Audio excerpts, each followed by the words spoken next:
शुएब मोहम्मद साहब, पाकिस्तान की टीम के हवाले से बात कर लेते हैं। परसों के लिए बाबर आजम पर बड़ी तनकीद हो रही है कि वो जिस तरह की क्रिकेट खेलना चाहिए और जितने बड़े वो क्रिकेटर हैं उनकी परफॉर्मेंस उस मामले में नहीं है। इसी तरह शाहीन अफरीदी की बात करें कि उनका बॉल उस तरह से नहीं निकला, स्पीड नहीं हो रही है। तो भारत के खिलाफ के दो बड़े प्लेयर्स, अभी तक इनकी फॉर्म वैसे नजर नहीं आ रही है।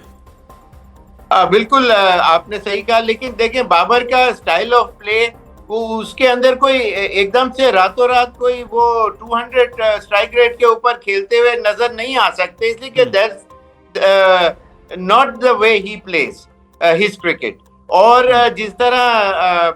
बाबर खेलते हुए आए हैं 120, 105, 10 का स्ट्राइक रेट या कभी उससे ज्यादा,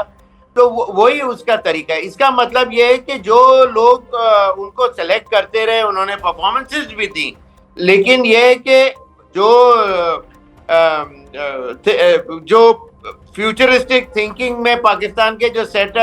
ऑफ मेंबर्स होते हैं, सिलेक्शन कमेटी, बोर्ड मेंबर्स और उनको जो बताने वाले कुछ लोग, तो वो इस चीज का बिफोर हैंड दिमाग में रख के लेके चलते हैं। तो बाबर को उन्होंने कोई उस तरह से जब रख ही लिया है तो फिर आप उसके अंदर रातों रात कोई चेंजेस देखने का एक्सपेक्टेशन क्यों कर रहे हैं? वो उसी नंबर पे उसी तरीके से ही खेलेगा, वो उस तरीके से फखर नहीं खेल सकता, इसलिए कि उसका स्टाइल ऑफ प्ले डिफरेंट है, वो he is brought up in a different manner. और ये बाबर का अपना है, और उसको अगर आपने यूटिलाइज करना है तो वो of course he is a world class player, इसमें कोई शक नहीं, दो राय भी नहीं है। लेकिन बात यही है। दूसरी बात शाहीन का ये है कि जो फिटनेस लेवल और उसके इश्यूज जो हैं, और काफी अरसे से वो injury, back to back injuries उनको होती रही हैं, तो अब उन्होंने अपनी पेस को कर्टेल करके उन्होंने एक रीजनेबल तरीके से बॉल करना शुरू कर दी हुई है, जिसकी वजह से हम एक्सपेक्ट करते हैं कि जी वही शाहीन अफरीदी जब ये शुरू में आए और उन्होंने इतना ज्यादा जीलो जेस्ट के साथ बॉलिंग करते हुए विकेटें उड़ाना शुरू कर दी, और बहुत कम मैचेस के अंदर 100 विकेटें भी देने में कामयाब हुए। तो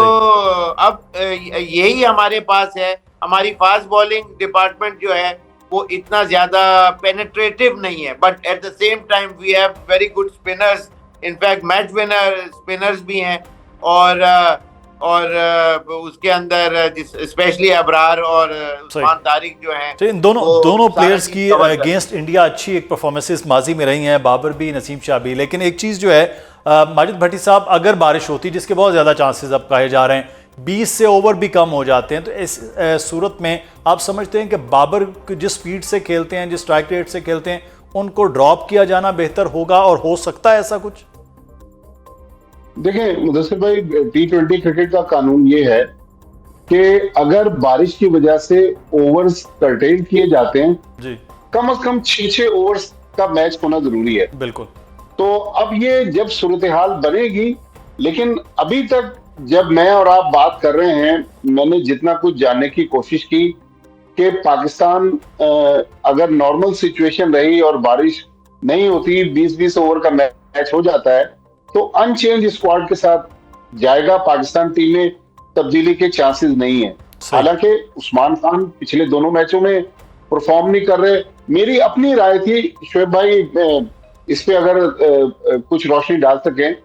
कि साहबजादा फरहान से विकेट कीपिंग आप करवा लें और उसकी जगह आप फखर जमान को डाल लें। अगर फखर जमान को नहीं खिलाना चाहते तो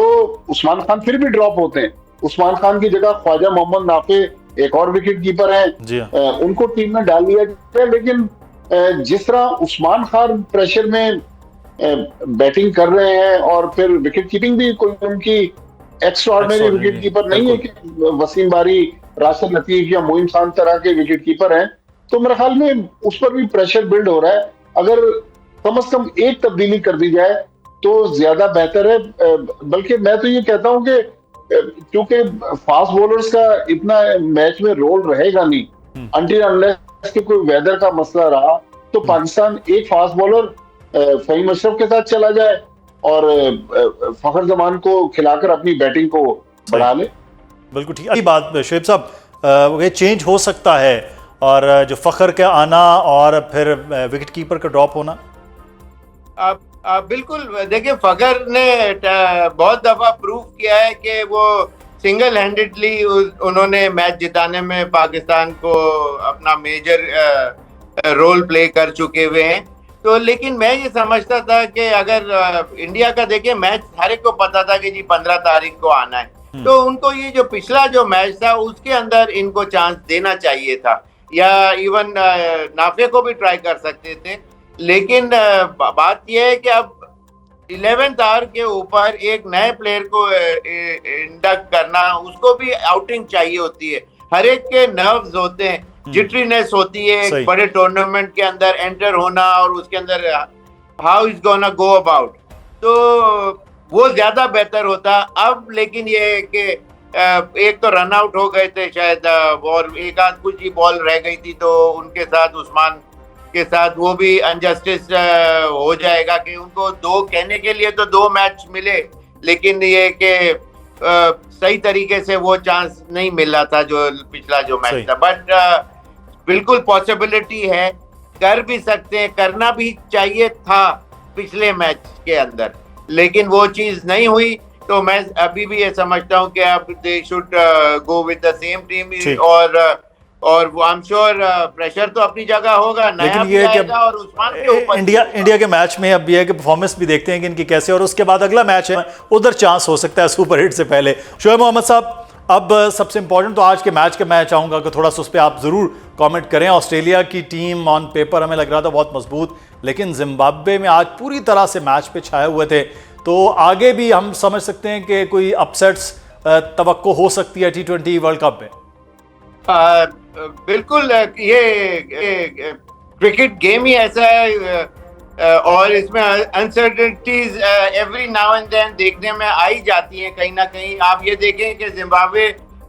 कभी ऑस्ट्रेलिया से वर्ल्ड कप के मैच कभी नहीं हारा है, 2 दफा 2007 में, इससे पहले केप टाउन में खेले थे, वहां भी जो विनर थे वो इन्हीं की टीम थी। तो इससे खैर, लेकिन ऑफकोर्स ऑस्ट्रेलिया की बहुत बड़ी टीम है, लेकिन आज का मैच मैं समझता हूँ कि जिस तरह वो स्लोइश पेस पे का विकेट था, पिछले जो विकेटें थी जो वहां बन रही हैं या ज्यादातर वर्ल्ड कप में या इंटरनेशनली अच्छी होती हैं, उसमें बॉल अच्छा निकलता है बॉल पिच के ऊपर से, लेकिन ये एडजस्ट नहीं कर पा रहे थे, और वो अपनी विकेट कंटिन्यूस इंटरवल के ऊपर उनकी गिरती गई। लेकिन उससे पहले उन्होंने उनको टॉस जीत के जो दावत दी खेलने के लिए, तो जिम्बाब्वे ने बहुत अच्छी बैटिंग की और उनका सक्सेस रेट मेरी नजर में सिर्फ एक था, वो केयर फ्री होके खेले, बिल्कुल डरे नहीं और अपने शॉट्स खेलते चले गए। फंसी हुई विकेट के ऊपर, जहां विकेट बहुत अच्छा तेज नहीं आता, तो वहां आप अगर आप बिल्कुल करेक्ट क्रिकेट खेलने जाएं तो मुश्किल होती है। तो उन्होंने केयर फ्री होके खेला, जिसकी वजह से उनको एक रीजनेबल अच्छा टोटल मिल गया, उनकी विकेटें भी कम गिरी और वो एडेड एडवांटेज था इसे कि they could throw their bats on to the ball. और ऑस्ट्रेलिया की जब बारी आई तो वो जिस तरह मैक्सवेल आउट हुए या उनके, और जिम्बाब्वे की एक्स्ट्रा ऑर्डिनरी फील्डिंग जो थी वो that did it for them. बिल्कुल।